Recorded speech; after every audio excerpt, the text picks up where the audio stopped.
tell you something that may sound insane. The highest ranking demon backed off when he saw you coming up. You're not just protected, you're off limits. There's a difference. Protection means something is guarding you, but being off limits means even if the enemy gets close, he can't touch you. There's a line drawn around your life and it's not written in chalk, it's carved in divine authority.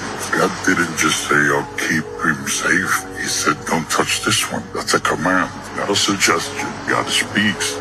The spiritual realm obeys. Even hell knows better than to cross a line God himself has set. That's why the attacks you face never did what they were supposed to. Been hit, yes. Wounded, yes. But never destroyed. Never taken out. It's because there's a layer over your life that goes beyond logic. It doesn't make sense why others crumble under pressure you survive, while others lost their minds in storms that you somehow walk through. It's not that you're stronger, it's that you're sealed. See, the enemy studies people. He knows weakness, but when he gets to you, he sees something different. He sees a life with heavenly order stamped all over it. He sees boundaries he cannot cross. He sees divine warnings that say, access denied. It drives him crazy. So instead of attacking you directly, he sends distractions, delays, influences, people who carry chaos, but it never really works. Why? Because even in your lowest moments, there's something in you he can't crack. That's what happens when you're chosen. You're not just watched over your marks. And being marked by God doesn't mean life gets easier. It means hell recognizes you as a threat, even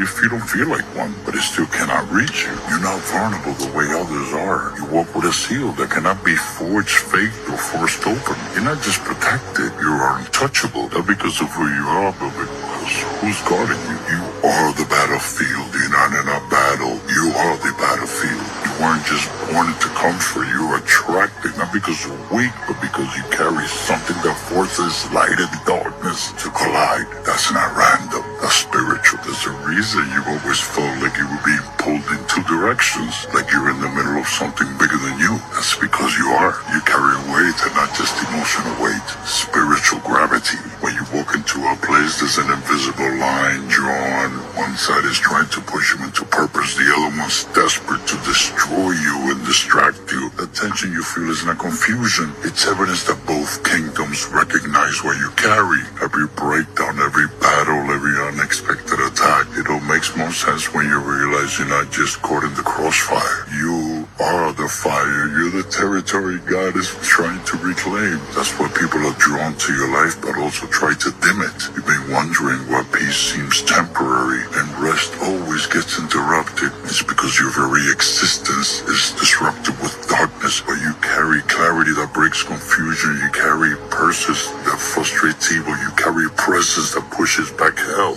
And while all this is happening, you're still standing with all that pressure, all that warfare, all that weight. You're still here, still fighting, still walking. That's not by accident. That's because even when you didn't know it, heaven was using your light to make a statement. You don't just show up to battles. Battles happen because you showed up.